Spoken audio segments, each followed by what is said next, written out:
Well, hello there. I know you're missing me and I'm missing y'all, so we'll have to make do with this video to get by for today. And I'll see y'all back as real class in a real class on Thursday. Now we're talking here, moving into chapter 11 on organizational structure and controls, and variety of things that we need to think about as we talk about this. Um, we're going to look at things like the basic principles of organization design and the different choices that firms can make regarding how to structure and the processes they use. But also want to keep in mind that structure is not in isolation. We want to link our strategy to our organization design and structure choices. And then when we come back on Thursday, we'll get to these last couple of things where we're talking about new approaches to organizing and what might be driving that, and some new organizational forms to look at. We need to start this, though, uh, with kind of thinking about what an organization is. It's interesting because we're all in many organizations over our lives, in schools, at work, social clubs, fraternities, sororities. You're at University of Maine, that's an organization. Um, so it's not just for-profit businesses. We're involved in lots of organizations. However, we don't tend to think too often about kind of what an organization really is. We know one when we see one.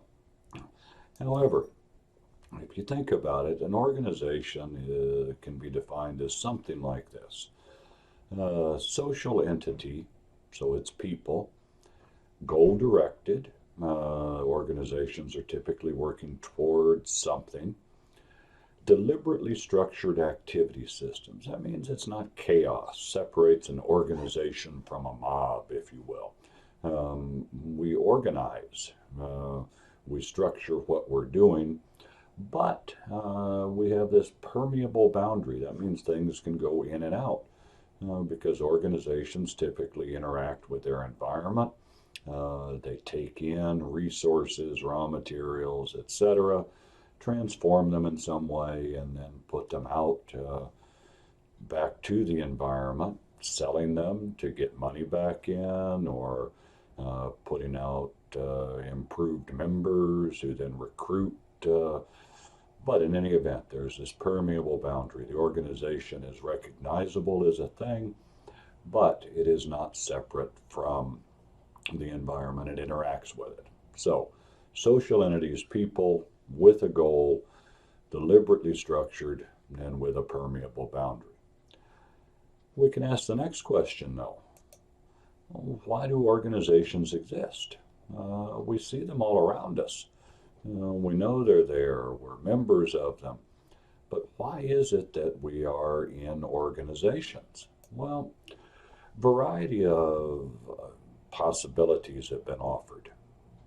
Here's a list. Organizations may allow better specialization and division of labor. That's kind of the first thing people tend to come up with. Different people can work on different things in the organization and therefore be more efficient and effective in doing it. At a larger scale, sometimes you may need something big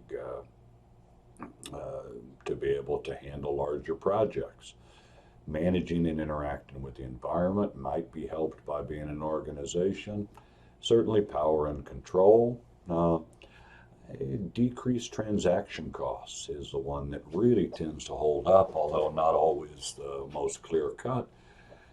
If you go back to basic economics, they will tell you that really the market is supposed to be the most efficient exchange mechanism. We should be able to go to the market and buy a unit of labor, a unit of whatever raw materials we need. However, the reality is that perfect markets don't exist, and there are costs, transaction costs, in dealing with the market. Oliver Williamson, a few years ago, won a Nobel Prize for his economic works on transaction costs and economics. built on the work of Coase and others over the years. So sometimes we have to have organizations because they are in fact more efficient. However, I'd like you to at least think about, as we're going to go through here, this notion that you might not have to have at least a traditional organization. Okay? I'd argue that the advantages that we often talk about with organizations really come from the action, the verb, organizing, rather than from a traditional organization. Think about how movies were made 30, 40, 50 years ago. There were huge studios where all of the actors, the directors, the writers, all of those people you see in the credits, the best boy, the electrician, etc., the camera people, were all employees of the studio. Today, however, most movies are at best made by temporary organizations. The actors are independent agents. They're out in the market. They get hired for a specific movie for a fee. Same with the writers, the directors, the camera people, etc. They're brought together for one movie and gone away. So you can do large scale. You can do a movie with a budget of 200 million. Much more around the organizing of those activities rather than necessarily a traditional organization. So really, I guess what I'm saying is that the organizational capabilities, which is what really matter to us, emerge much more on how the work is organized, whether that is in a traditional organization or not. So, why do we care about organizing? Well, again, the capabilities tend to be unleashed or stymied in some cases by how a firm organizes. And we'll see as we go through here that different ways of organizing are really geared to accomplishing a variety of different things. That is, they build different capabilities. You may organize differently if you are focused on low cost and mass production than you will if you're focused on innovation and being a technological leader. And ultimately, you need to match the way you are organizing, your organizing processes, to the capabilities needed to support whatever your strategy is. Go back to our basic framework: environment, strategy, and capabilities. The organizing processes play a key role in unleashing, developing, if you will, the business capabilities. When we think about organizing, there's a variety of things that come into play. Okay? There is the basic structure. We'll spend most of our time talking about that.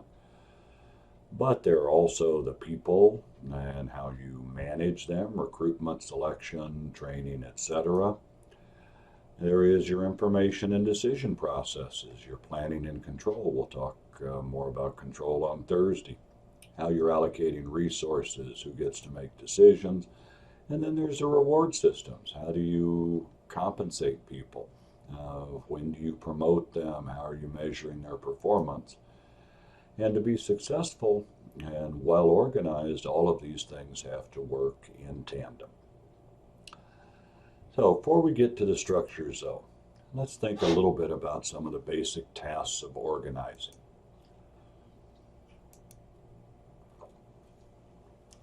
Really, there's kind of two pieces to this: specialization and then cooperation and coordination, which is integration.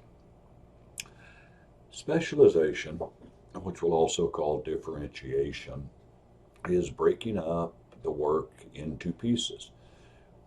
Common thing that we all do. You get in a team project, one of the first things you tend to do is say, okay, who's going to do what parts? When we organize, it's no different. There is a broader task to accomplish, but we kind of start by thinking about how are we going to break up the work into pieces. At the same time, though, we end up selling the whole. We don't sell the pieces. So we have to ultimately integrate, that is, bring the pieces back together to create the whole. And that involves both cooperation, getting the people to work together, and then the coordination. So if you want to think of it as the cooperation is kind of the motivation to work together for the common good. The coordination are the mechanisms we put in place to ensure that information and work get to the right places. If you're more of a visual person, you can think of it this way, that we typically get higher productivity when we can specialize. Different people can work on particular tasks and get good at those. But when we specialize and break the work up, then we need to integrate it. And again, that kind of creates two problems. One is the need for cooperation. We've already been talking about, excuse me, about agency and getting people to work in common interests. Variety of solutions we can use from that, from hierarchical control through performance incentives, building shared values, a good culture, if you will. But then we also have to coordinate that work. We have to manage the interdependencies. We can do that through a variety of things like rules and directives, regular organizational routines, or mutual adjustment. So, specialization or differentiation, if you will, breaking the work up into the pieces, and then integrating it through getting cooperation and coordination to bring those pieces back together into a whole. All right. A question you got to ask when you're beginning to think about how to organize is how much and what kind of coordination is going to be needed between the units? How much are we going to have the pieces work together? That depends partly on how you're breaking up the tasks and what the connections are between those various parts. And it turns out that most organizations will use some kind of a mix of coordinating mechanisms. Right? If you're thinking about how much coordination you're going to need, one of the real issues to think about is the interdependency, the degree to which various tasks are interrelated. And as a general rule, the more there is interdependency, the more the tasks are interrelated, the greater is going to be the need for coordination. And flipped it over, the less interdependency, the more they are kind of independent and separate tasks, the less coordination is going to be needed. When you think about interdependency, a guy named James Thompson a number of years ago identified three basic types of interdependency, moving from lower interdependency to higher interdependence. First type, pooled. The different parts draw from, contribute to a common pool. They don't really directly interact with one another. Think about different franchises of a larger chain.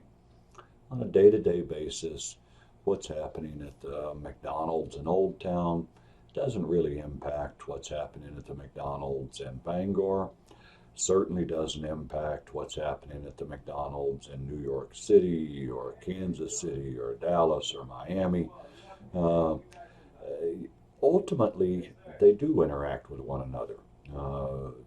It's the same brand. A bad experience at one may drain over to another, but on a day-to-day basis, if somebody doesn't show up for work at the McDonald's in Old Town, has no impact whatsoever on any of the other McDonald's. So they are pooled interdependence. Second type is sequential. For this one, think about something like an assembly line. Output of one unit becomes the input to another. So somebody starts it, does part of it, passes it on to the next person. It moves down the chain. Same thing can happen in organizations, even beyond just the assembly line, and work that is done in one part in the design area then gets handed over to the people in production, etc. And you got to recognize when this is going on that the later in the chain a piece is, the more dependent it's going to be on the things before it. Because if the things before it don't get done, um, uh, then it doesn't have that later step in the chain, doesn't have anything to work on. Their stuff gets backed up. So they are dependent on the other pieces working along. That creates a greater level of interdependency.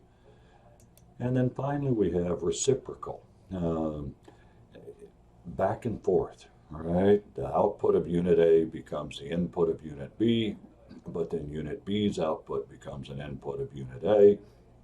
Um, I always think here about a hospital, especially an emergency area where a patient comes in, gets processed through the emergency room, but then may get sent down to imaging to get x-rays or MRIs, may get sent to the labs to get blood drawn, etc. But then the outputs of that, the results of those things have to come back to the doctors in the emergency room. So it's much more of a back and forth, and I hope you can see that that's going to be a much greater level of interdependency. It's going to be harder to specialize and going to require a greater degree of coordination. Okay. So maybe say it this way: the level of interdependency influences um, how we're going to break up the tasks, the differentiation or specialization, how we're going to want to group the differentiated tasks, and then the coordinating mechanisms that will be most appropriate for the organization. That is, how much integration and work we're going to need. Right. Let's say it one other way, right, that your choice on specialization and differentiation, because of the interdependency, is going to typically drive your basic structural choice. Integration can then be helped or hindered by your basic structure, but is almost always going to require some kind of additional management processes, and that ultimately then your basic structural choices vary in terms of both differentiation and integration. So come back to our basic framework. What you do in your business capabilities is going to depend on, and how you organize those, going to depend on the strategy you're choosing and the environment that you're working in. So I hope you see that that means that your organizing processes really do play a fundamental role here. We can look kind of one step further. Um, if you think about ways to organize, there can broadly fit into two basic forms: mechanistic and organic. This is known as the contingency approach to organizational design. All right. Um, Mechanistic forms, your tasks are pretty highly specialized. You coordinate more with rules and directives. Uh, Communication processes are very much vertical, up and down. Knowledge is centralized in management positions. You report to your immediate supervisor, and this tends to work. If we go back to environment, strategy, and capabilities, this mechanistic form is very appropriate in more stable, low technology, low uncertainty environments where you're kind of doing the same thing on a regular basis, trying to be efficient and effective in doing that. The organic form, on the other hand, much more flexible. Coordination and control is much more by mutual adjustment, and culture tends to occur when there are greater interdependencies. Communication is not just vertical, it is not just up and down, but also horizontal. Between people at the same levels across different departments, knowledge much more dispersed, broader sense of commitment to the organization and its goals, not just to your functional area. And this tends to be appropriate This is back to that contingency notion. This tends to be appropriate in an environment that is much more dynamic, greater uncertainty, and one could argue then two different strategic approaches. Um, Put this in the context of our Miles and Snow prospector, defender, analyzer. Prospector would probably be much more likely to use more organic forms. Defenders much more likely to use mechanistic forms. Um, Maybe even into Porter. Have to think about a little more, but a low cost, probably much more likely to be mechanistic. Differentiation, maybe depending on what you're differentiating on, would be more organic.